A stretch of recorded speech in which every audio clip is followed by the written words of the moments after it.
Once again welcome back to Vishwa teaching. വീഡിയോയിലേക്ക് പോകുന്നതിന് മുമ്പ് നമ്മുടെ ചാനൽ ആദ്യമായിട്ടായാലും കാണുന്നുണ്ടെങ്കിൽ തീർച്ചയായും സബ്സ്ക്രൈബ് ചെയ്യാൻ മറക്കരുത്. നോക്കിയേ, ഒരു പ്രീവിയസ് ക്വസ്റ്റ്യൻ ആണ്. നിങ്ങൾ 15ാമത്തെ ക്വസ്റ്റ്യൻ ഒന്ന് നോക്കിക്കേ. From the following information find out the amount of provision to be shown in the profit and loss account of a commercial bank. അപ്പോൾ നോക്കി ഇങ്ങനെ ഒരു ക്വസ്റ്റ്യൻ വന്നാൽ എങ്ങനെയാണ് ചെയ്യുന്നതെന്ന് നോക്കാം. നോക്കിയേ, സമ്മറി ഓഫ് പ്രുഡൻഷ്യൽ നോംസ് നോക്കിയാൽ കാണാം, ക്ലാസിഫിക്കേഷൻ ഓഫ് അസറ്റ്, അതേപോലെ തന്നെ റേറ്റ് ഓഫ് പ്രൊവിഷൻസ്. ഞാൻ നിങ്ങളോടൊരു ക്വസ്റ്റ്യൻ ചോദിക്കട്ടെ.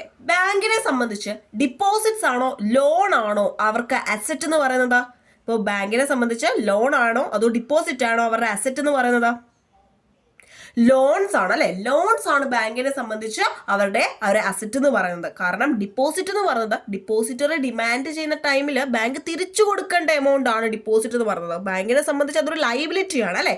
അസത്തെ ലോൺ എന്ന് പറഞ്ഞു കഴിഞ്ഞാൽ ബാങ്കിനെ സംബന്ധിച്ച് എന്താണ്, അതിന്റെ ഇൻട്രസ്റ്റ് എന്ന് പറയുന്നത് ബാങ്കിനെ സംബന്ധിച്ച് ഇൻകം ആണ് അല്ലെ. അതുകൊണ്ട് തന്നെ എന്താണ്, ലോൺ എന്ന് പറയുന്നത് ബാങ്കിനെ സംബന്ധിച്ച് അസറ്റ് തന്നെയാണ്.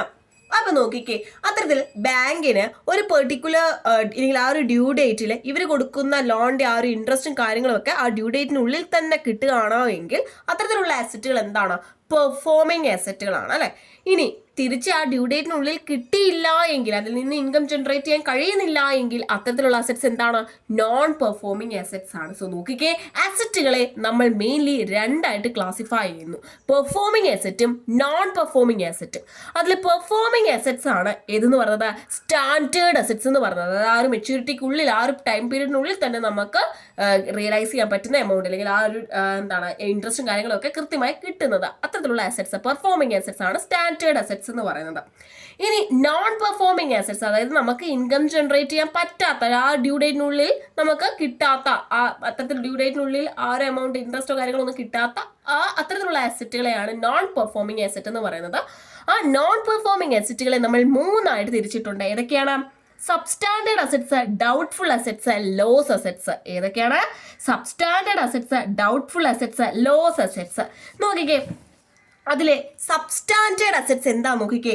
Substandard assets are those which have been classified as non performing assets for a period not exceeding 12 months. അതായത് 12 മാസത്തിൽ കഴിയാതെ, അതായത് ആ ഒരു വർഷത്തിനുള്ളിൽ നോൺ പെർഫോമിംഗ് അസറ്റ് ആയിട്ട് കൺസിഡർ ചെയ്തിട്ടുള്ള അസറ്റുകളാണ് ഏതെന്ന് പറയുന്നത്, സബ്സ്റ്റാൻഡേർഡ് അസറ്റ്സ് എന്ന് പറയുന്നത്. ആ ഒരു 12 മാസം കവിയാതെ അല്ലെങ്കിൽ ആ തരത്തിൽ നോൺ പെർഫോമിംഗ് അസറ്റ് ആക്കിയിട്ട് 12 മാസം കഴിയാത്ത അസറ്റുകളാണ് ഏതെന്ന് പറയുന്നത്, സബ്സ്റ്റാൻഡേർഡ് അസറ്റ്സ് എന്ന് പറയുന്നത്. അടുത്തത് ഡൗട്ട്ഫുൾ അസറ്റ്സ് ആണ്. Doubtful assets are those which have been classified as non performing asset four a period exceeding 12 months. 12 മാസം കഴിഞ്ഞു, നോൺ പെർഫോമിംഗ് അസറ്റായി നമ്മൾ കൺസിഡർ ചെയ്തിട്ട് 12 മാസം കഴിഞ്ഞു. അത്തരത്തിലുള്ള അസറ്റുകളാണ് ഏതെന്ന് പറയുന്നത്, ഡൗട്ട്ഫുൾ അസറ്റ്സ് എന്ന് പറയുന്നത്. അടുത്തത് ലോസ് അസറ്റ്സ് ആണ്. ലോസ് അസറ്റ്സ് എന്ന് പറഞ്ഞു കഴിഞ്ഞാൽ അൺകളക്റ്റബിൾ അസറ്റ്സ് ആണ്. നമുക്ക് അതിൽ നിന്ന് ഇനി ഒരിക്കലും ആ ഒരു എമൗണ്ട് തിരിച്ചു കിട്ടാനായിട്ട് പോകുന്നില്ല, അല്ലെങ്കിൽ കളക്ട് ചെയ്യാനായിട്ട് പറ്റാത്ത അത്തരത്തിലുള്ള അസറ്റുകളാണ് ലോസ് അസറ്റ്സ് എന്ന് പറയുന്നത്. ഇനി ഇങ്ങോട്ട് തിരിച്ചു വന്നേ, നോക്കിയേ, സ്റ്റാൻഡേർഡ് അസറ്റ്സ്. നമ്മൾ നേരത്തെ പറഞ്ഞു സ്റ്റാൻഡേർഡ് അസറ്റ്സ് എന്ന് പറഞ്ഞാൽ എന്താണ്, പെർഫോമിംഗ് അസറ്റ്സ് ആണ് നമ്മൾ പറഞ്ഞു. ഇനി നോക്കിക്കേ, നമ്മൾ അതിൽ 3 കേസസ് കൊടുത്തിട്ടുണ്ട്. Direct advances to agriculture and small micro enterprises. Agriculture and small micro എന്റർപ്രൈസസുകൾക്ക് നമ്മൾ കൊടുക്കുന്ന അഡ്വാൻസ്, അത്തരത്തിലുള്ള ലോണുകളുടെ ആ ഒരു പ്രൊവിഷൻ എന്ന് പറയുന്നത് 0.25 ആയിരിക്കും അതിൻ്റെ ആ ഒരു റേറ്റ് എന്ന് പറയുന്നത്. ഇനി കൊമേഴ്ഷ്യൽ റിയൽ എസ്റ്റേറ്റ് സെക്ടേഴ്സിനാണ് അഡ്വാൻസ് എങ്കിൽ അതിൻ്റെ ആ ഒരു പ്രൊവിഷൻ എന്ന് പറയുന്നത് 1 ആയിരിക്കും, 1% ആയിരിക്കും ആ റേറ്റ് എന്ന് പറയുന്നത്. ഇനി ഈ പറഞ്ഞിട്ടുള്ള അഗ്രികൾച്ചർ ആൻഡ് സ്മോൾ മൈക്രോ എന്റർപ്രൈസസും റിയൽ എസ്റ്റേറ്റും കൊമേഴ്ഷ്യൽ റിയൽ എസ്റ്റേറ്റ് സെക്ടറും ഒഴിച്ച് ബാക്കിയുള്ള എല്ലാ ലോൺ ആൻഡ് അഡ്വാൻസസും ആ റേറ്റ് എന്ന് പറയുന്നത് 0.40% ആയിരിക്കും. അപ്പോൾ നിങ്ങൾ ആ റേറ്റും കാര്യങ്ങളും ഓർത്തിരിക്കുക. അഗ്രികൾച്ചർ അല്ലെങ്കിൽ ആ സ്മോൾ ആൻഡ് മൈക്രോ എന്റർപ്രൈസസുമായിട്ട് റിലേറ്റ് ചെയ്ത് 0.25, അതേപോലെ തന്നെ കൊമേഴ്ഷ്യൽ റിയൽ എസ്റ്റേറ്റ് സെക്ടറുമായി ബന്ധപ്പെട്ടിട്ട് 1%. ഇനി മറ്റു എല്ലാ ലോൺ ആൻഡ് അഡ്വാൻസസ്, ഇനി മുകളിൽ പറഞ്ഞ രണ്ടും അല്ലാതെ ബാക്കിയുള്ള എല്ലാ അസറ്റ്സുകളും സ്റ്റാൻഡേർഡ് അസറ്റ്സ് ആണെങ്കിൽ അത് 0.40% ആയിരിക്കും. ഇനി നോക്കിക്കേ, സബ്സ്റ്റാൻഡേർഡ് അസറ്റ്സ്, നോൺ പെർഫോമിംഗ് അസറ്റ്സിലേക്ക് കിടക്കുകയാണെങ്കിൽ അതിൽ ആദ്യത്തേത് സബ്സ്റ്റാൻഡേർഡ് അസറ്റ്സ് ആണ്. സെക്വേർഡ് പോർഷൻ ഉണ്ട്, അൺസെക്വേർഡ് പോർഷൻ ഉണ്ട് അല്ലെ. അതിൽ സെക്വേർഡ് പോർഷൻ ആണ് എങ്കിൽ അതിന് 50% ആയിരിക്കും, 15 ആയിരിക്കും അല്ലെ. സെക്വേർഡ് എന്ന് പറഞ്ഞാൽ അറിയാലോ, ആ ഒരു സെക്യൂരിറ്റി നമുക്ക് കിട്ടും. അപ്പോൾ അതാണ് സെക്വേർഡ് പോർഷൻ എന്ന് പറയുന്നത്. അതിൽ 15 ആണ് അതിൻ്റെ ആ റേറ്റ് എന്ന് പറയുന്നത്. ഇനി അൺസെക്വേർഡ് പോർഷൻ ആണ് എങ്കിൽ, പ്രത്യേകിച്ച് സെക്യൂരിറ്റി കാര്യങ്ങളോ അല്ലെങ്കിൽ ആ ഒരു സേഫ് ഗാർഡോ കാര്യങ്ങളോ ഒന്നും കിട്ടുന്നില്ല എങ്കിൽ അതിന് 25% ആയിരിക്കും നമ്മൾ ആ ഒരു പ്രൊവിഷനായിട്ട് മാറ്റി വെക്കേണ്ടത്. അടുത്തത് unsecured portion in respect of infrastructure loans where certain safeguards are available. അതായത് സർട്ടൻ സേഫ് ഗാർഡ്സ് ലഭ്യമായിട്ടുള്ള ഇൻഫ്രാസ്ട്രക്ചർ ലോൺ പോലെയുള്ള കാര്യങ്ങളുടെ അത്തരത്തിലുള്ള അൺസെക്യൂർഡ് പോർഷൻസിന്റെ വരുന്ന എത്രയാണ് 20% ആയിരിക്കും എന്നുള്ളതാണ്. ഇനി നോക്കിയാൽ രണ്ടാമത്താണ് ഡൗട്ട്ഫുൾ അസറ്റ്സ്. ഡൗട്ട്ഫുൾ അസറ്റ്സിന്റെ അതിനും ഇത് പറഞ്ഞ പോലെ സെക്യൂർഡ് പോർഷൻ ഉണ്ട്, അൺസെക്യൂർഡ് പോർഷൻ ഉണ്ട്. അൺസെക്യൂർഡ് പോർഷൻ ആണ് എങ്കിൽ 100% നമ്മൾ പ്രൊവിഷനായിട്ട് വെക്കേണ്ടതാണ്. For the unsecured portion of advance 100% ആണ്. ഇനി സെക്യൂർഡ് പോർഷനെ നമ്മൾ 3 കേസായിട്ട് തിരിച്ചിട്ടുണ്ട്. അതായത് if they are considered doubtful up to 1 year, ഒരു വർഷത്തേക്ക് നമ്മൾ അല്ലെങ്കിൽ ആ ഒരു വർഷം വരെയാണ് നമ്മൾ ആ ഡൗട്ട്ഫുൾ ആയിട്ട് കൺസിഡർ ചെയ്തിട്ടുള്ളത് എങ്കിൽ അതിന്റെ റേറ്റ് 25% ആണ്. ഇനി 1 മുതൽ 3 വർഷം വരെയാണ് എങ്കിൽ 1 ഇയർ ടു 3 ഇയർ ആണ് എങ്കിൽ ആ റേറ്റ് എന്ന് പറയുന്നത് 40% ആണ്. If they are considered doubtful for more than 3 years, 3 വർഷത്തിലധികമായിട്ട് കാണുകയാണെങ്കിൽ അതിന് നമ്മൾ 100% ആയിരിക്കും ആ ഒരു റേറ്റ് എന്ന് പറയുന്നത്. ഇനി അടുത്തതാണ് ലോസ് അസറ്റ്സ്. ലോസ് അസറ്റ്സ് എന്ന് പറയുന്നത് നമുക്കറിയാം ഫുള്ളി നമ്മൾ എന്ത് ചെയ്യണം, ആ ഒരു പ്രൊവിഷൻ 100% നമ്മൾ എന്ത് ചെയ്യേണ്ടതാണ്, പ്രൊവിഷനായിട്ട് വെക്കേണ്ടതാണ്. അപ്പോൾ ഇത് ഇപ്പം തന്നെ നിങ്ങൾ ആ റേറ്റും കാര്യങ്ങളും ഒന്ന് വേഗം പഠിച്ചേ നോക്കിക്കേ. While closing the books of a bank, the following informations are available about its advances. You are required to calculate the amount of provisions to be made by the bank. നോക്കിക്കേ, നമ്മളോട് എന്ത് കാൽക്കുലേറ്റ് ചെയ്യാനാണ് പറഞ്ഞേക്കുന്നത്, provision calculate ചെയ്യാനാണ് പറഞ്ഞേക്കുന്നത് അല്ലേ. നമ്മളിപ്പോൾ കൃത്യമായിട്ടും അതിൻ്റെ ഓരോ അസറ്റ്സിന്റെ ക്ലാസിഫിക്കേഷനും അതിന്റെ റേറ്റും നമ്മളിപ്പോൾ പഠിച്ചതേ ഉള്ളൂ അല്ലേ. നോക്കിയേ, ഇവിടെ നമുക്ക് അസറ്റ്സ് കൊടുത്തിട്ടുണ്ട്, അതേപോലെ തന്നെ എമൗണ്ട് കൊടുത്തിട്ടുണ്ട്. Standard assets 1 lakh. അതേപോലെ നോക്കിയാൽ നിങ്ങൾ സ്റ്റാൻഡേർഡ് അസറ്റ്സ് മാത്രമേ ഇവിടെ കൊടുത്തിട്ടുള്ളൂ. അത് agriculture and small micro enterprises ആണോ, അതേപോലെ കൊമേഴ്ഷ്യൽ റിയൽ എസ്റ്റേറ്റ് സെക്ടർ ആണോ, അങ്ങനെ ഒന്നും നമ്മളോട് ക്വസ്റ്റ്യനിൽ പറഞ്ഞിട്ടില്ല. സോ നിങ്ങൾ ഏതെടുക്കണം, 3ാമത്തെ കേസ് എടുക്കണം. നോക്കിക്കേ, all the loan and advances not included in 1 and 2 above. കണ്ടോ, നിങ്ങൾ ആ കേസ് വേണം എടുക്കാൻ. കാരണം നമ്മളോട് ക്വസ്റ്റ്യനിൽ സ്പെസിഫൈ ചെയ്ത് ഇത് അഗ്രികൾച്ചറിന്റെ ആണെന്നോ അല്ലെങ്കിൽ റിയൽ എസ്റ്റേറ്റ് സെക്ടറിന്റെ ആണെന്നോ പറഞ്ഞിട്ടില്ല. സോ ഏത് പെർസെൻറ്റേജ് വേണം നിങ്ങൾ എടുക്കാൻ, 3ാമത്തെ കേസ് 0.40 വേണം നിങ്ങൾ എടുക്കാനായിട്ട്. ഇനി നോക്കിക്കേ, അടുത്തത് സബ്സ്റ്റാൻഡേർഡ് അസറ്റ്സ് തന്നിട്ടുണ്ട്. അതിന്റെ സെക്യൂർഡ് പോർഷനും അൺസെക്യൂർഡ് പോർഷനും തന്നിട്ടുണ്ട് 10,000, 3,000. അതേപോലെ തന്നെ ഡൗട്ട്ഫുൾ അസറ്റ്സ് അതിന്റെ ഡ്യൂറേഷനും തന്നിട്ടുണ്ട്. അപ് ടു 1 ഇയറിലേക്ക് 7,000, അതേപോലെ തന്നെ അപ് ടു 3 ഇയേഴ്സിലേക്ക് 4,000, മോർ ദാൻ 3 ഇയേഴ്സ് 2,000. അതേപോലെ ലോസ് അസറ്റ്സ് തന്നിട്ടുണ്ട്, എത്രയാണ്, 5,000. അപ്പോൾ നമ്മൾ കൊടുക്കുന്നു calculation of A provision for A bad and doubtful debts. ഇനി നോക്കിക്കേ, ഇനി നിങ്ങൾ എന്താ ചെയ്യേണ്ടതെന്ന് ചോദിച്ചു കഴിഞ്ഞാൽ, ഇങ്ങനെ ഒരു ക്വസ്റ്റ്യൻ കണ്ടു കഴിഞ്ഞാൽ നിങ്ങൾ ആദ്യമേ ആ ക്വസ്റ്റ്യനിലുള്ള അസറ്റും എമൗണ്ടും എടുത്ത് താഴോട്ട് എഴുതുക. നോക്കിയേ, അസറ്റ്സ് എഴുതുന്നു, അതിനുശേഷം എമൗണ്ട് എഴുതുന്നു. ഇനി നമ്മൾ കൃത്യമായിട്ടും ഓരോ അസറ്റ്സിന്റെയും റേറ്റ് നമ്മൾ പഠിച്ചിട്ടുണ്ട് അല്ലേ, പഠിച്ചിട്ടുണ്ട്. അപ്പോൾ 3ാമത്തെ കോളം എന്തായിരിക്കും, റേറ്റ് ആണ്, റേറ്റ്. നോക്കിയേ, സ്റ്റാൻഡേർഡ് അസറ്റ്സ് ക്വസ്റ്റ്യനിൽ ഒന്നും സ്പെസിഫൈ ചെയ്ത് പറഞ്ഞിട്ടില്ല. സോ എത്ര എടുക്കണം, 0.40% എടുക്കണം. സോ 0.40. ഇനി അതിന് കാൽക്കുലേഷൻ ആണ്. അടുത്ത കോളം എന്താണ്, കാൽക്കുലേഷൻ ആണ്.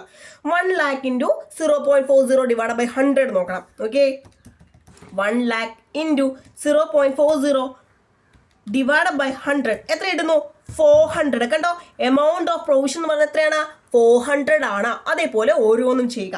അടുത്തത് സബ്സ്റ്റാൻഡേർഡ് അസറ്റ്സ് ആണ്. അതിന്റെ സെക്യൂർഡ് പോർഷൻ എത്രയാണ്, 10,000 ആണ്. സെക്യൂർഡ് പോർഷന്റെ സബ്സ്റ്റാൻഡേർഡ് അസറ്റ്സിന്റെ സെക്യൂർഡ് പോർഷൻസിന്റെ റേറ്റ് എത്രയാണ്, 15% ആണ് അല്ലേ, 15 ആണ്.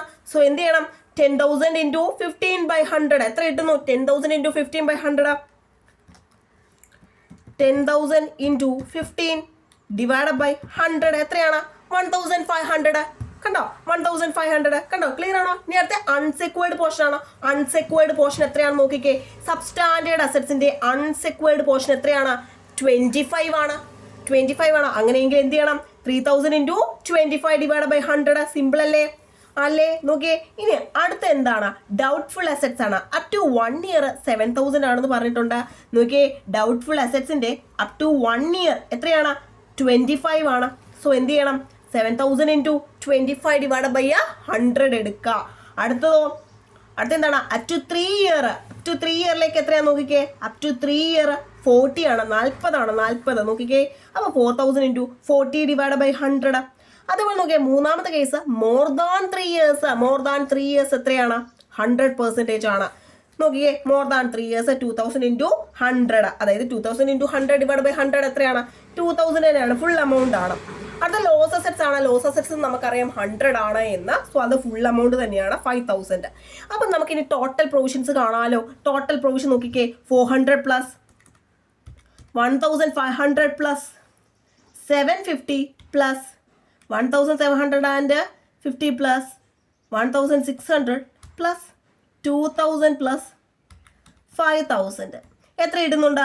13,000. കണ്ടോ, 13,000 രൂപ നമുക്ക് കിട്ടുന്നുണ്ട്. കണ്ടോ, അപ്പോൾ നമ്മൾ എഴുതുന്നു ടോട്ടൽ പ്രൊവിഷൻസ് റിക്വയർഡ് 13,000. കണ്ടോ, വളരെ സിമ്പിൾ ആണ്. ബി പാർട്ടിൽ നമ്മളോട് ചോദിക്കാൻ സാധ്യതയുള്ള ഒരു ക്വസ്റ്റ്യൻ ആണ്. ഭയങ്കര സിമ്പിൾ ആണ്. നിങ്ങൾ ആ റേറ്റ് മാത്രം ഓർത്തിരുന്നാൽ മതി. ഭയങ്കര സിമ്പിൾ ആണ് കേട്ടോ. Liquidators final statement of account വളരെ ഇമ്പോർട്ടന്റ് ആണ്. നിങ്ങൾ പ്രീവിയസ് ഇയർ ക്വസ്റ്റ്യൻ പേപ്പേഴ്സ് ഒക്കെ നോക്കിക്കഴിഞ്ഞാൽ നിങ്ങൾക്ക് അറിയാം. അതായത് നമ്മളോട് സി പാർട്ടിൽ 50 മാർക്സിന് നമ്മളോട് ചോദിക്കുന്ന ക്വസ്റ്റ്യൻ ആണ്. Prepare liquidators final statement of account എന്ന് പറഞ്ഞുള്ള ഒരു ക്വസ്റ്റ്യൻ അല്ലേ. ഈ വർഷം നമുക്കിത് എക്സ്പെക്ട് ചെയ്യാവുന്നതാണ്. വളരെ വളരെ ഇമ്പോർട്ടന്റ് ആണ്. അപ്പൊ നോക്കിക്കേ, ഈ ഒരു liquidators final statement of account ആരാണ് പ്രിപ്പയർ ചെയ്യുന്നത്? ലിക്വിഡേറ്റർ ആണ് അല്ലേ. അപ്പൊ ആരാണ് ഈ ലിക്വിഡേറ്റർ എന്ന് പറയുന്നത്? നോക്കിക്കേ, ആരാണ് liquidator? Liquidator is a person appointed to administer the winding up process of a company. Liquidator realizes all the assets of the company, makes payment to the creditors as prescribed by law, and finally distributes any surplus among the members in accordance with their right. Liquidator എന്ന് പറഞ്ഞു കഴിഞ്ഞാൽ എന്താണ്? ആരാണ്? അതായത് കമ്പനിയുടെ ആ ഒരു winding process administer ചെയ്യാൻ വേണ്ടി അപ്പോയിന്റ് ചെയ്യുന്ന ഒരു പേഴ്സൺ ആരെന്ന് പറയുന്നത് ലിക്വിഡേറ്റർ എന്ന് പറയുന്നത്. അപ്പോൾ അയാൾ എന്താണ് ചെയ്യുന്നതെന്ന് ചോദിച്ചു കഴിഞ്ഞാൽ കമ്പനിയുടെ എല്ലാ അസറ്റ്സും എന്ത് ചെയ്യുന്നു? റിയലൈസ് ചെയ്യുന്നു. അതിനുശേഷം കമ്പനിയുടെ എല്ലാ ലൈബിലിറ്റീസും എന്ത് ചെയ്യുന്നു? ഒരു പർട്ടിക്കുലർ ഓർഡറിൽ കമ്പനിയുടെ എല്ലാ ലൈബിലിറ്റീസും എന്ത് ചെയ്യുന്നു? പേ ചെയ്യുന്നു. അങ്ങനെ അസറ്റ്സ് റിയലൈസ് ചെയ്ത് പേയ്മെന്റ് എല്ലാം നടത്തി എന്തെങ്കിലും ബാലൻസ് ഉണ്ടോ എങ്കിൽ, എന്തെങ്കിലും സർപ്ലസ് ഉണ്ടോ എങ്കിൽ അത് കമ്പനിയുടെ മെമ്പേഴ്സിന് അവരുടെ റൈറ്റ് അനുസരിച്ച് എന്ത് ചെയ്യുന്നു? ഡിസ്ട്രിബ്യൂട്ട് ചെയ്യുന്നു. അതാണ് ബേസിക്കലി ആര് ചെയ്യുന്നത്? ലിക്വിഡേറ്റർ ചെയ്യുന്നത്. ഇപ്പൊ നിങ്ങൾക്ക് ആരാണ് ലിക്വിഡേറ്റർ എന്നറിയാം അല്ലെ. അപ്പൊ നോക്കിക്കേ, അത്തരത്തിൽ ആ ഒരു ലിക്വിഡേറ്റർ പ്രിപ്പയർ ചെയ്യുന്ന ഇതാണ് എന്തെന്ന് പറയുന്നത്? Liquidators final statement of account എന്ന് പറയുന്നത്. നോക്കുമ്പോൾ തന്നെ അറിയാം, ഒരു സിമ്പിൾ ക്യാഷ് ബുക്ക് ആണ്. ഇവിടെ നോക്കുമ്പോൾ റെസിപ്റ്റ്സ്, പേയ്മെന്റ്, ഇത്രയും ക്ലിയർ ആണോ? ഇനി നോക്കിയേ, നമ്മൾ ആ ഒരു ഫോർമാറ്റിലേക്ക് പോവുകയാണ്. നോക്കിക്കേ, ഇവിടെ നിങ്ങൾ ആദ്യം റെസിപ്റ്റ് സൈഡിലേക്ക് നോക്കുമ്പോൾ നിങ്ങൾക്ക് അറിയാം കുറേ അസറ്റ്സ് ഇവിടെ എഴുതിയിട്ടുണ്ട് അല്ലേ. അപ്പോൾ ആ അസറ്റ്സ് സൂക്ഷിച്ച് നോക്കുമ്പോൾ നിങ്ങൾക്ക് അറിയാം. അതായത് മോസ്റ്റ് ലിക്വിഡ് അസറ്റ്സിൽ നിന്ന് ലീസ്റ്റ് ലിക്വിഡിലേക്ക് ആ ഒരു ഫോർമാറ്റിലാണ്, അല്ലെങ്കിൽ ആ ഒരു രൂപത്തിലാണ് ഇത് എഴുതിയിരിക്കുന്നത്. നോക്കിയേ, ആദ്യം തന്നെ ക്യാഷ് അറ്റ് ബാങ്ക് അല്ലെങ്കിൽ ക്യാഷ് ഇൻ ഹാൻഡ്, അത് എന്ന് പറഞ്ഞു കഴിഞ്ഞാൽ നമ്മുടെ ഓപ്പണിംഗ് ബാലൻസ് ആയിരിക്കും. നമുക്ക് ക്വസ്റ്റ്യനിൽ എന്തായാലും തന്നിരിക്കും, ഇത്ര ക്യാഷ് ഇൻ ബാങ്ക് അല്ലെങ്കിൽ ക്യാഷ് ഇൻ ഹാൻഡ് ഇത്രയാണെന്ന് പറഞ്ഞാൽ തന്നിരിക്കും. ഇനി നോക്കിക്കേ, അസറ്റ് റിയലൈസ്ഡ് ആണ് അല്ലെ. അസറ്റ് റിയലൈസ്ഡ് അവിടെ നോക്കുമ്പോൾ നോക്കിക്കേ, sundry debtors, stock in trade, investment. കണ്ടോ, അപ്പൊ ഇതൊക്കെ എന്ന് പറയുന്നത് എന്താണ്? കറന്റ് അസറ്റ്സ് ആണ് അല്ലെ. കറന്റ് അസറ്റ്സ് ആണ് ഇവിടെ കൊടുത്തിരിക്കുന്നത്. ഇനി നോക്കുമ്പോൾ freehold property, plant and machinery, furniture and fittings, ഇതൊക്കെ എന്താണ്? ഫിക്സഡ് അസറ്റ്സ് അല്ലേ. Land and building, plant and machinery ഒക്കെ. ഇനി നോക്കിക്കേ, അടുത്തതാണ് നിങ്ങൾ നോട്ട് ചെയ്യേണ്ടത്, surplus from securities given to secured creditors. എന്താണ് സെക്യൂർഡ് ക്രെഡിറ്റേഴ്സ്? നമുക്ക് ഒരു സിമ്പിൾ എക്സാമ്പിൾ വെച്ച് പറഞ്ഞു തരാം. അതായത് ഇപ്പോൾ നമ്മുടെ ഒരു അസറ്റ്, ഇപ്പോൾ എന്തോ ആയിക്കോട്ടെ, നമ്മുടെ ഒരു അസറ്റ് ലോണായിട്ട് വെച്ചിട്ട്, ഇപ്പോൾ ഏത് ബാങ്കാണ്? SBI എടുക്കാം. SBIയിൽ നമ്മുടെ ഒരു അസറ്റ് വെച്ചിട്ട് നമ്മൾ കുറച്ച് എമൗണ്ട് എടുത്തു, കുറച്ച് പൈസ എടുത്തു. അപ്പോൾ എടുത്തു കഴിഞ്ഞിട്ട് നമ്മൾ എന്തെങ്കിലും ഡീഫോൾട്ട് വരുത്തി കഴിഞ്ഞാൽ സ്വാഭാവികമായിട്ട് ഇവർ എന്ത് ചെയ്യും? നമ്മുടെ ആ ഒരു അസറ്റ് സീസ് ചെയ്തിട്ട് അവരത് എന്ത് ചെയ്യും? വിൽക്കും അല്ലെ. വിറ്റിട്ട് എന്തെങ്കിലും ബാലൻസ് ഉണ്ടെങ്കിൽ, അതായത് അവരുടെ എക്സ്പെൻസസ് എല്ലാം കുറച്ച്, അവർക്ക് കിട്ടാനുള്ളതെല്ലാം കുറച്ച് എന്തെങ്കിലും ബാലൻസ് ഉണ്ടെങ്കിൽ അത് തിരിച്ച് നമുക്ക് തരും അല്ലെ. അതാണ് ഇവിടെ നടക്കുന്നത്. അവരെയാണ് സെക്യൂർഡ് ക്രെഡിറ്റേഴ്സ് എന്ന് പറയുന്നത്. മനസ്സിലാവുന്നുണ്ടോ? അതാണ് സർപ്ലസ് ഫ്രം സെക്യൂർഡ് ക്രെഡിറ്റേഴ്സ് എന്ന് പറയുന്നത്. ഒന്നുകൂടി മറ്റൊരു എക്സാമ്പിൾ പറയുകയാണെങ്കിൽ, നമ്മുടെ കമ്പനിയുടെ ഒരു ബിൽഡിംഗ് അത് നമ്മൾ ലോൺ എടുക്കുകയാണ്. അത് നമ്മൾ SBIയിൽ കൊണ്ടുവച്ച് 10 ലക്ഷത്തിന് നമ്മൾ എന്ത് ചെയ്തു? ലോൺ എടുത്തു എന്ന് വിചാരിക്കുക. ഇനി ഈ SBIക്കാർ നോക്കുമ്പോൾ നമ്മൾ ഡീഫോൾട്ട് വരുത്തി, ഇവരെന്ത് ചെയ്യുന്നു? നമ്മുടെ ആ ഒരു ബിൽഡിംഗ് സീസ് ചെയ്ത് അവരെന്ത് ചെയ്യുന്നു? കൊണ്ടത് സെല്ല് ചെയ്യുന്നു. അവരെങ്ങനെ സെല്ല് ചെയ്യുമ്പോൾ അവർക്കൊരു 15 ലക്ഷം രൂപ കിട്ടിയെന്ന് വിചാരിച്ചോ. അപ്പോൾ അവർക്ക് എത്ര രൂപ കിട്ടാനുള്ളത്? 10 ലക്ഷമാണ് അല്ലേ. അപ്പോൾ നമ്മൾ ലോൺ എടുത്തത് എത്ര രൂപയ്ക്കാണ്? 10 ലക്ഷത്തിനാണ്. ഇവർ വിറ്റത് എത്ര രൂപയ്ക്കാണ്? 15 ലക്ഷത്തിനാണ്. അങ്ങനെ ആ ഒരു 15 ലക്ഷത്തിൽ നിന്ന് 10 ലക്ഷം കുറച്ച് എത്ര ഉണ്ട്? 5 ലക്ഷം സർപ്ലസ് ഇല്ലേ? ആ 5 ലക്ഷം വേണം നമ്മൾ ഇവിടെ എഴുതാൻ. മനസ്സിലായോ? സർപ്ലസ് ഫ്രം സെക്യൂർഡ് ക്രെഡിറ്റേഴ്സ് എന്ന് പറഞ്ഞാൽ ആ സർപ്ലസ് എമൗണ്ട് വേണം ഇവിടെ എഴുതാൻ. ഇനി മറ്റൊരു കേസ് പറയാം. 10 ലക്ഷത്തിന് തന്നെ നമ്മൾ ലോൺ എടുത്തു, ഇവർ ഇത് അസറ്റ് വിറ്റതും 10 ലക്ഷത്തിനാ. അങ്ങനെയെങ്കിൽ എന്തെങ്കിലും സർപ്ലസ് ഉണ്ടോ? 10 ലക്ഷത്തിൽ നിന്ന് 10 ലക്ഷം പോയി എന്തെങ്കിലും ഉണ്ടോ? ഇല്ല. അങ്ങനെയെങ്കിൽ ഇവിടെ എന്തെങ്കിലും ഉണ്ടോ? നില്ലാണ് അല്ലെ. ഇനി അടുത്തൊരു കേസ് നോക്കിക്കേ. 10 ലക്ഷത്തിന് നമ്മൾ ആ ബിൽഡിംഗ് ലോൺ വെക്കുന്നു, ഡീഫോൾട്ട് വരുന്നു, ഇവർ അസറ്റ് എന്ത് ചെയ്തു, സെല്ല് ചെയ്തപ്പം നമ്മൾ വെച്ച എമൗണ്ടിനേക്കാൾ കുറച്ച് എമൗണ്ട് അവർക്ക് കിട്ടിയുള്ളൂ എന്ന് വിചാരിക്കുക. ഫോർ എക്സാമ്പിൾ ഒരു 7 ലക്ഷമൊക്കെ അവർക്ക് ആ അസറ്റ് വിറ്റപ്പോൾ കിട്ടിയുള്ളൂ എന്ന് വിചാരിക്കുക.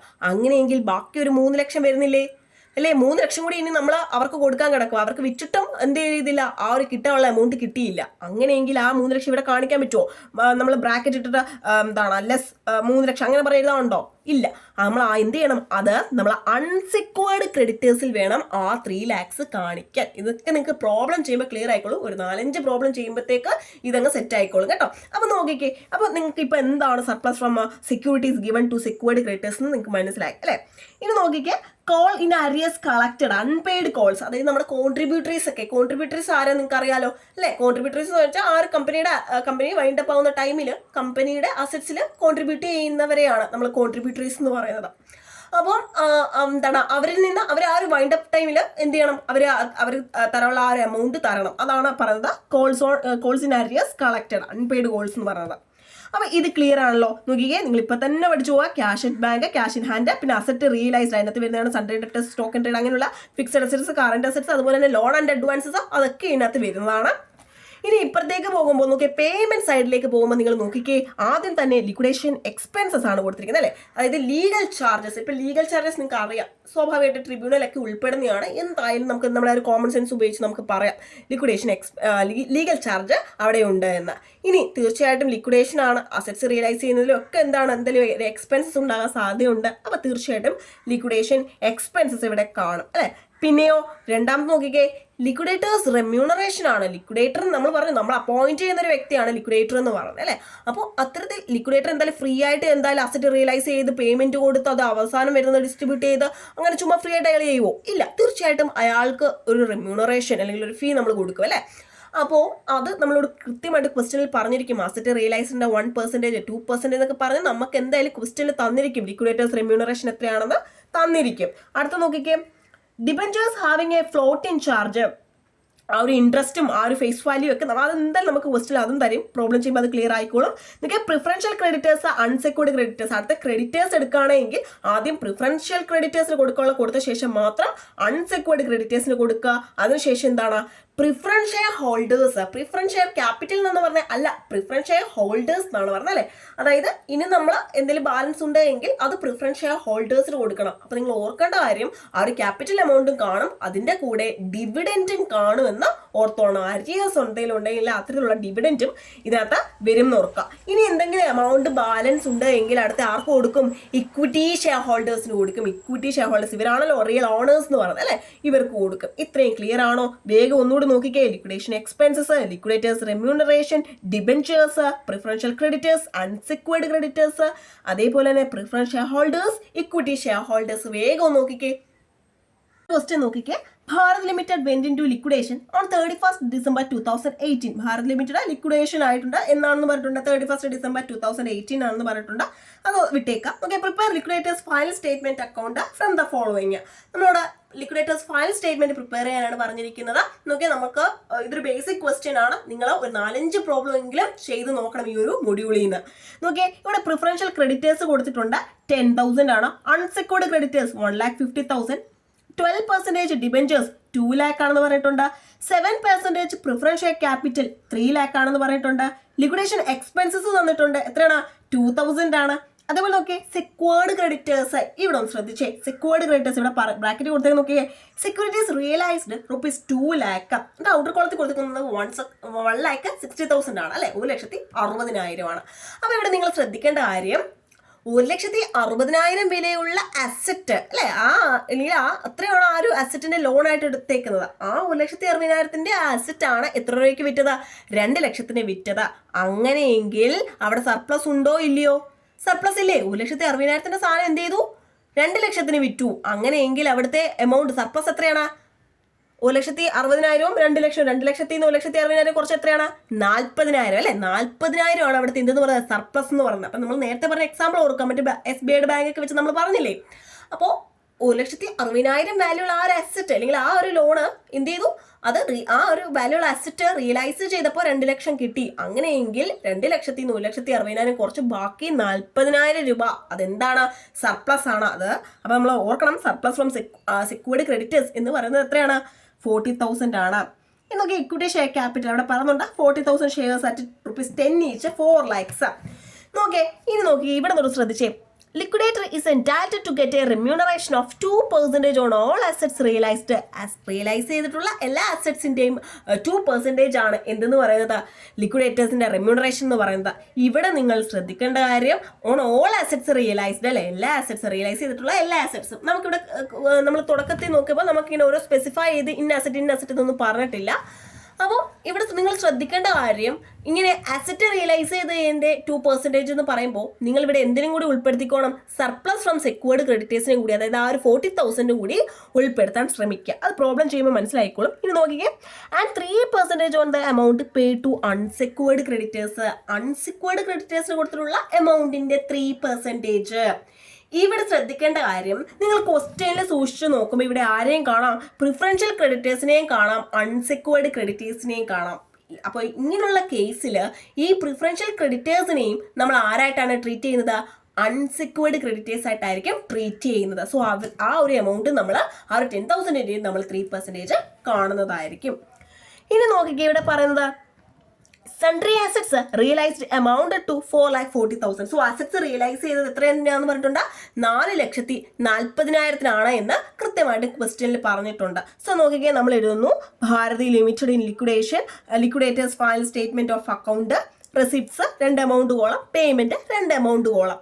ഇനി നോക്കിയേ, റെസിപ്റ്റ്സിൽ ആദ്യം നമ്മൾ കൊടുക്കുന്നത് എന്താണ്, ക്യാഷ് ഇൻ ഹാൻഡ് അല്ലെങ്കിൽ ക്യാഷ് അറ്റ് ബാങ്ക്, ആ ഒരു ഓപ്പണിംഗ് ബാലൻസ് ആണ്. പക്ഷേ ഈ ഒരു ക്വസ്റ്റ്യനിൽ നോക്കുമ്പോൾ നമുക്ക് അത്തരത്തിലൊരു ഓപ്പണിംഗ് ബാലൻസ് കാണാൻ സാധിക്കുന്നില്ല. സോ നമ്മൾ അത് എഴുതണോ, വേണ്ട. ആദ്യം തന്നെ നമ്മൾ പഠിച്ച പോലെ അസറ്റ് റിയലൈസ്ഡ് എടുത്ത് എഴുതുന്നു. ക്വസ്റ്റ്യനിൽ കൃത്യമായിട്ടും പറഞ്ഞിട്ടുണ്ട് sundry assets realised amount to 4,40,000. So asset realised എത്രയാണ്, 4,40,000 ആണ്. ഇനി നോക്കുമ്പോൾ വേറൊന്നും നമുക്ക് പ്രത്യേകിച്ച് ഇവിടെ അസറ്റ്സോ കാര്യങ്ങളോ ഒന്നും കൊടുത്തിട്ടില്ല. സോ ഇനി നമ്മൾ എഴുതേണ്ടത് സർപ്ലസ് ആണ് അല്ലെ, സർപ്ലസ് ഫ്രം സെക്യൂർഡ് ക്രെഡിറ്റേഴ്സ് ആണ്. നോക്കിക്കേ എത്ര രൂപയാണ്, നോക്കിയേ 1,60,60,000 2 ലക്ഷത്തിന്. സോ 2 ലക്ഷം മൈനസ് 1,60,60,000 എത്രയാണ്, 40,000, 40,000 ആണ് കേട്ടോ. അപ്പോൾ surplus from securities given to secured creditors എന്ന് പറയുന്നത് 2 lakhs മൈനസ് 1,60,000 എത്രയാണ്, 40,000 ആണ്. വേറെ ഒന്നും തന്നെ നമ്മുടെ റെസിപ്റ്റ് സൈഡിൽ എഴുതാനില്ല. സോ നോക്കിക്കേ, നമ്മൾ 4,40,000 പ്ലസ് 40,000 4,40,000 കൂടെ 40,000 ആഡ് ചെയ്യുമ്പോൾ നമുക്ക് എത്ര കിട്ടി, 4,80,000 കിട്ടി. ഇത് ക്ലിയർ ആണോ ഈ ഒരു സൈഡ്? ഇവിടെ എന്തെങ്കിലും ഡൗട്ട് ഉണ്ടോ? ഭയങ്കര സിമ്പിൾ അല്ലേ, ഇത്ര എഴുതാൻ നിങ്ങൾക്ക് പ്രയാസമില്ലല്ലോ. ആ സർപ്ലസ് കിട്ടിയത് മാത്രം ഒരു ചെറിയ കൺഫ്യൂഷൻ വരാൻ സാധ്യതയുണ്ട്, ഒന്ന് നോക്കിക്കോണം. ഇനി നോക്കിക്കേ, ഇനി നമ്മൾ പേയ്മെന്റ് സൈഡിലേക്ക് പോവുകയാണ്. പേയ്മെന്റ് സൈഡിൽ നമ്മൾ ആദ്യം പഠിച്ചത് ലീഗൽ ചാർജസ് ആയിരുന്നു. പക്ഷേ ഈ ഒരു ക്വസ്റ്റ്യനിൽ നമ്മൾ നോക്കുമ്പോൾ നമുക്ക് ലീഗൽ ചാർജസ് കാണാൻ സാധിക്കുന്നില്ല. സോ ഇല്ലാത്തതൊന്നും നമ്മൾ എഴുതാൻ നിൽക്കേണ്ട. പിന്നെ നമ്മൾ പഠിച്ചത് ലിക്വിഡേഷൻ എക്സ്പെൻസസ് ആണ്. ക്വസ്റ്റ്യനിൽ ലിക്വിഡേഷൻ എക്സ്പെൻസസ് ഉണ്ടോ എന്ന് നോക്കുക. നോക്കിക്കേ, ലിക്വിഡേഷൻ എക്സ്പെൻസസ് ഉണ്ടോ നോക്കിക്കേ, ഉണ്ട്. ലിക്വിഡേഷൻ എക്സ്പെൻസസ് എത്രയാണ്, 2,000 ആണ്. സോ ലിക്വിഡേഷൻ എക്സ്പെൻസസ് എന്ന് പറഞ്ഞിട്ട് 2,000 എഴുതുന്നു. ഇത്രയും ക്ലിയർ ആണോ? പിന്നെ നമ്മൾ പഠിച്ചത് ലിക്വിഡേറ്റേഴ്സ് റെമ്യൂണറേഷൻ ആണ്. നോക്കിയേ, ക്വസ്റ്റ്യനിൽ നോക്കുമ്പോൾ liquidator is entitled to get a remuneration of 2% on all assets realised. അപ്പോൾ ആദ്യം അത് എടുക്കാം. ഓക്കെ, റിയലൈസ് ചെയ്തിട്ടുള്ള എല്ലാ അസറ്റ്സും അങ്ങനെ പറയുമ്പോൾ നിങ്ങൾ എന്ത് ചെയ്യണം, അസറ്റ്സ് റിയലൈസ്ഡ് ഇവിടെ ഏതൊക്കെ ഉണ്ട്, ഈ ഒരു സെക്യൂരിറ്റീസ് റിയലൈസ് ചെയ്തതിൻ്റെയും അതേപോലെ തന്നെ അസറ്റ്സ് റിയലൈസ് ചെയ്യുന്നത് അല്ലേ, അതായത് 4,40,000 ഈ ഒരു 40,000 കൂടി ആഡ് ചെയ്ത ആ എമൗണ്ടിൻ്റെ വേണം 2% എടുക്കാൻ. അല്ലാതെ നേരത്തെ നിങ്ങൾ പോയിട്ട് 4,40,000 2% കാണാൻ നിൽക്കരുത്. അങ്ങനെയാണെങ്കിൽ കാൽക്കുലേഷൻ തെറ്റും. നിങ്ങൾ ശ്രദ്ധിക്കേണ്ട കാര്യം, അസറ്റ് റിയലൈസ്ഡ് എന്ന് പറയുമ്പോൾ ആ ഒരു 4,40,000 മാത്രമല്ല, ഈ പറഞ്ഞിട്ടുള്ള സർപ്ലസും കൂടി നിങ്ങൾ എടുക്കാൻ ഓർക്കുക. അപ്പോൾ 4,80,000 2% എത്ര കിട്ടി? ഓക്കെ, 4,80,000 ഇൻറ്റു 2 ഡിവൈഡ് ബൈ 100 എത്ര കിട്ടി? 9,600 അല്ലേ. അങ്ങനെ 9,600 നമുക്ക് കിട്ടുന്നുണ്ട്. അപ്പോൾ നമ്മൾ എഴുതുന്നു 9,600. ഇനി എന്തോ നമ്മളോട് ക്വസ്റ്റ്യനിൽ പറയുന്നതാ, and 3% on the amount paid to unsecured creditors. Liquidators remuneration എന്ന് പറയുന്നത് അസറ്റ് റിയലൈസ് ചെയ്തതിന്റെ 2%, അൺസെക്യൂർഡ് ക്രെഡിറ്റേഴ്സിന്റെ 3% ചേർത്തിട്ടാണ് ലിക്വിഡേറ്റേഴ്സ് റെമ്യൂണറേഷൻ. അങ്ങനെയെങ്കിൽ അൺസെക്വേർഡ് ക്രെഡിറ്റേഴ്സിനകത്ത് ആര് ഉൾപ്പെടും നമ്മൾ പറഞ്ഞായിരുന്നു? പ്രിഫറൻഷ്യൽ ക്രെഡിറ്റേഴ്സും ഉൾപ്പെടും നമ്മൾ പറഞ്ഞായിരുന്നു. ആദ്യം നമുക്ക് പ്രിഫറൻഷ്യൽ ക്രെഡിറ്റേഴ്സിന്റെ 3% കാണാം. പ്രിഫറൻഷ്യൽ ക്രെഡിറ്റേഴ്സിന്റെ എമൗണ്ട് എത്രയാണ്? 10,000 ആണ്. സോ നോക്കിക്കേ, 3% ഓൺ പ്രിഫറൻഷ്യൽ ക്രെഡിറ്റേഴ്സ്. അപ്പൊ 10,000 × 3/100 എത്ര കിട്ടി? 300 കിട്ടി. അടുത്തതോ 3% ഓൺ അൺസെക്വേർഡ് ക്രെഡിറ്റേഴ്സ് കാണുക. അൺസെക്വേർഡ് ക്രെഡിറ്റേഴ്സ് എത്രയാണ്? 1,50,000 ആണ് അല്ലെ? 1,50,000 ആണ്.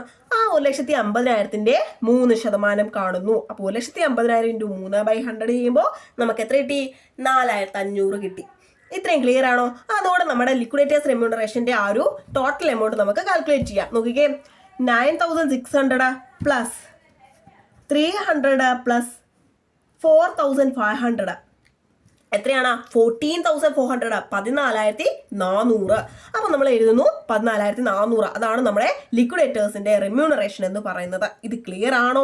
അൺസെക്യൂർഡ് ക്രെഡിറ്റേഴ്സിനകത്ത് എന്ത് ഉൾപ്പെടുന്നു ഓർക്കുക? പ്രിഫറൻഷ്യൽ ക്രെഡിറ്റേഴ്സ് കൂടി ഉൾപ്പെടുന്നു ഓർക്കുക. ഇനി നോക്കിയാൽ അടുത്ത് നമ്മൾ കൊടുക്കാനുള്ളത് ഡിബെഞ്ചർ ഹോൾഡേഴ്സിനാണ്. ഡിബെഞ്ചർ ഹോൾഡേഴ്സ് എടുക്കുകയാണെങ്കിൽ ഡിബെഞ്ചേഴ്സ് എത്രയാണ്? 2 lakhs ആണ്. അപ്പൊ നമ്മൾ കൊടുക്കുന്നു 2 lakhs. അതിനുശേഷമോ പ്രിഫറൻഷ്യൽ ക്രെഡിറ്റേഴ്സിന് കൊടുക്കണ്ടേ? പ്രിഫറൻഷ്യൽ ക്രെഡിറ്റേഴ്സിന് കൊടുത്ത് അടുത്തത് ക്രെഡിറ്റേഴ്സ് ആണ് വരുന്നത്. ക്രെഡിറ്റേഴ്സിനകത്ത് ആദ്യം പ്രിഫറൻഷ്യലിന് കൊടുക്കുക, പിന്നെ അൺസെക്യൂർഡിന് കൊടുക്കുക. ഇങ്ങനെയാണ് നമ്മൾ പഠിച്ചത്. പ്രിഫറൻഷ്യൽ ക്രെഡിറ്റേഴ്സിന് 10,000 ആണ്. അപ്പൊ നമ്മൾ എഴുതുന്നു പ്രിഫറൻഷ്യൽ ക്രെഡിറ്റേഴ്സ് 10,000. പിന്നെയോ അൺസെക്യൂർഡ് ക്രെഡിറ്റേഴ്സ്. അൺസെക്യൂർഡ് ക്രെഡിറ്റേഴ്സിന് എത്രയാണ്? 1,50,000 ആണ്. സോ 1,50,000 എഴുതുന്നു. ഇനി നിങ്ങൾ ശ്രദ്ധിക്കേണ്ട കാര്യം, ഇനി നമ്മൾ കൊടുക്കാനുള്ളത് ആർക്കൊക്കെയാണ്? ഷെയർ ഹോൾഡേഴ്സിനാണ് അല്ലെ? അത് ആരൊക്കെയാണോ ഉള്ളത്? ഷെയർ ഹോൾഡേഴ്സ് എന്ന് പറയുമ്പോൾ പ്രിഫറൻസ് ഷെയർ ഹോൾഡേഴ്സ് ഉണ്ട്, ഇക്വിറ്റി ഷെയർ ഹോൾഡേഴ്സ് ഉണ്ട്. ആദ്യം ആർക്കാണ് കൊടുക്കേണ്ടത്?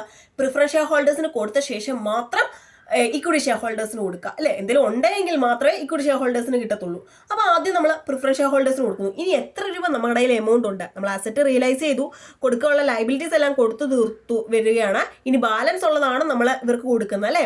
അപ്പോൾ നോക്കുക, ഇനി എത്ര എമൗണ്ട് ബാലൻസ് ഉണ്ട് എന്ന് നോക്കുക. അപ്പോൾ നോക്കുമ്പോൾ 4,80,000 അല്ലേ?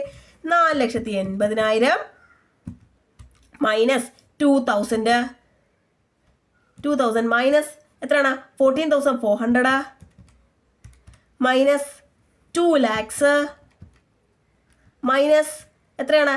10,000 മൈനസ് 1,50,000 എത്ര കിട്ടുന്നുണ്ട്? ബാലൻസ് 1,03,600 ആണ്. ഇനി നമുക്ക് മിച്ചമുള്ള തുക എന്ന് പറയുന്നത് 1,03,600. ഇവിടെ നോക്കിയേ നിങ്ങൾ, ഇവിടെ preferential share capital, preference share capital എത്രയാണ്? 3 lakhs അല്ലേ? അപ്പോൾ 3 ലക്ഷം കൊടുക്കേണ്ടടുത്ത് നമുക്ക് ഇനി കൊടുക്കാൻ പക്ഷെ എത്രയേ ഉള്ളൂ? 1,03,600 ഉള്ളൂ. നമ്മുടെ മിച്ചം ഇത്രേ ഉള്ളൂ. അപ്പോൾ ആ ഉള്ളവർക്ക് കൊടുക്കുക അല്ലേ? അപ്പോൾ പ്രിഫറൻസ് ഷെയർ ഹോൾഡേഴ്സിന് ആ ഒരു ബാലൻസ്ഡ് ഫിഗർ എന്ന് പറയുന്നത് എത്രയാണ്? 1,03,600 ആണ്. ഇനി ഇക്വിറ്റി ഷെയർ ഹോൾഡേഴ്സിന് കൊടുക്കുക ഉണ്ടോ? മിച്ചം ഉണ്ടോ? ഇല്ല. കാരണം എന്താ നോക്കിക്കേ, equity share holders didn't get anything as the preference share holders cannot be paid in full. Preference share ഹോൾഡേഴ്സിന് പൂർണ്ണമായിട്ട് കൊടുക്കാൻ നമ്മുടെ കയ്യിൽ ഇല്ലായിരുന്നു. അതായത് ആ അസറ്റ് റിയലൈസ് ചെയ്ത് ബാക്കിയുള്ള ലൈബിലിറ്റീസ് എല്ലാം കൊടുത്തു തീർത്ത് കഴിഞ്ഞ് പ്രിഫറൻസ് ഷെയർ ഹോൾഡേഴ്സിന് പോലും കംപ്ലീറ്റ് കൊടുക്കാൻ ഇല്ലായിരുന്നു. അപ്പോൾ പിന്നെ നമുക്ക് ആർക്ക് കിട്ടത്തില്ല? ഇക്വിറ്റി ഷെയർ ഹോൾഡേഴ്സിന് കൊടുക്കാനൊന്നും തന്നെ ഇല്ല എന്നുള്ളതാണ്. സോ അവിടെ വെച്ച് നമ്മുടെ പ്രോബ്ലം കഴിഞ്ഞു. വളരെ സിമ്പിളാണ്. പക്ഷേ എന്നാലും നിങ്ങൾക്ക് അഡ്ജസ്റ്റ്മെന്റ്സ് ഒക്കെ വരുമ്പോൾ കുറച്ചുകൂടി കോംപ്ലിക്കേറ്റഡ് ആയിട്ടുള്ള ക്വസ്റ്റ്യൻസ് ആയിരിക്കും ചോദിക്കുന്നത്. നേരത്തെ പറഞ്ഞ പോലെ തന്നെ ഒരു 4-5 പ്രോബ്ലം എങ്കിലും നിങ്ങൾ ചെയ്ത് പഠിക്കുക. Okay, next ഒരു ഇമ്പോർട്ടൻറ്റ് 2 mark ക്വസ്റ്റ്യൻ ആണ് എക്സ്റ്റേണൽ റീകൺസ്ട്രക്ഷൻ എന്നുള്ളത്. നോക്കിക്കേ, the term external reconstruction is used when one existing company goes into liquidation and a new company is formed. അതായത് നിലവിലുള്ള ഒരു വീക്ക് കമ്പനി ലിക്വിഡേഷന് വിധേയമായി അവിടെ പുതിയൊരു കമ്പനി, അതായത് ഈ വീക്ക് കമ്പനിയെ ഏറ്റെടുത്തുകൊണ്ട് ടേക്ക് ഓവർ ചെയ്തുകൊണ്ട് പുതിയൊരു കമ്പനിയുടെ ഫോം ആവുകയാണ് എങ്കിൽ അത് എക്സ്റ്റേണൽ റീകൺസ്ട്രക്ഷൻ. നോക്കിക്കേ, ഒരു എക്സാമ്പിൾ നോക്കിക്കേ. If a new company Bharat new limited is formed to take over the business of an existing company Bharat limited. Bharat limited എന്ന് പറയുന്ന നിലവിലുള്ള ഒരു കമ്പനിയുടെ ബിസിനസ് ടേക്ക് ഓവർ ചെയ്തുകൊണ്ട് ഭാരത് ന്യൂ ലിമിറ്റഡ് എന്ന് പറയുന്ന പുതിയ കമ്പനി അവിടെ ഫോം ആവുകയാണ്. ഒന്നുമില്ല, സിമ്പിളായിട്ട് പറഞ്ഞു കഴിഞ്ഞാൽ എന്താണ്, നിലവിലുള്ള ഈ കമ്പനി ലിക്വിഡേഷന് വിധേയമായി ആ ബിസിനസ് ഏറ്റെടുത്തുകൊണ്ട് പുതിയൊരു കമ്പനി അവിടെ ഫോം ആകുന്നു. അത് എക്സ്റ്റേണൽ റീകൺസ്ട്രക്ഷൻ. നോക്കിയേ, in simple words, external reconstruction is the external reorganisation of the financial structure of A company. ഒരു കമ്പനിയുടെ ഫിനാൻഷ്യൽ സ്ട്രക്ചർ നമ്മൾ എന്ത് ചെയ്യാണ്, എക്സ്റ്റേണൽ റീഓർഗനൈസേഷൻ ആണ് അല്ലേ. ആ ഒരു ഫിനാൻഷ്യൽ സ്ട്രക്ചറിന്റെ എക്സ്റ്റേണൽ റീഓർഗനൈസേഷനെയാണ് നമ്മൾ എക്സ്റ്റേണൽ റീകൺസ്ട്രക്ഷൻ എന്ന് പറയുന്നത്.